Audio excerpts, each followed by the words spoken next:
சென்னை அருகே மணப்பாக்கத்தில் டாஸ்மாக் மேலாண் இயக்குநர் விசாகன் வீட்டில் அமலாக்கத்துறை அதிகாரிகள் 2 மணி நேரமாக சோதனையிட்டு வருகின்றனர்.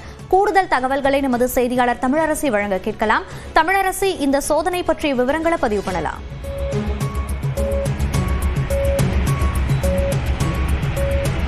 மோனிஷா, சென்னையில் இன்று காலையில் இருந்து 8 இடங்களில் அமலாக்கத்துறை அதிகாரிகள் சோதனையில் ஈடுபட்டு வருகின்றனர். குறிப்பாக சென்னை மணப்பாக்க சிஆர்புரத் 2வது பிரதான சாலையில் அமைந்திருக்கக்கூடிய டாஸ்மாக் மேலாண் இயக்குநர் விசாகன் வீட்டிலும் இன்று காலை 6:30 மணி முதல் அமலாக்கத்துறை அதிகாரிகள் சோதனையில் ஈடுபட்டு வருகின்றனர்.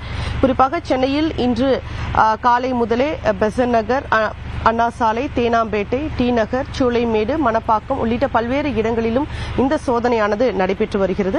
இந்த மணப்பாக்கத்தில் நடைபெற்று வரக்கூடிய இந்த சோதனையில் ஒரு இனோவா காரில் வந்திருக்கக்கூடிய அதிகாரிகள் தற்போது இந்த சோதனையில் ஈடுபட்டு வருகின்றனர்.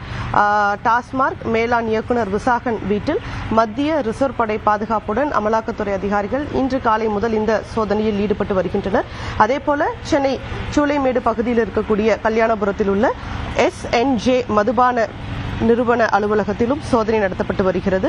குறிப்பாக டாஸ்மாக் மது விற்பனை விவகாரத்தில் 1000 கோடி ரூபாய் முறைகேடு நடந்ததாக எழுந்த புகாரில் கடந்த மார்ச் மாதம் டாஸ்மாக் தலைமை அலுவலகத்தில் 3 நாட்கள் சோதனை நடத்தி ஆவணங்கள் கைப்பற்றப்பட்டன.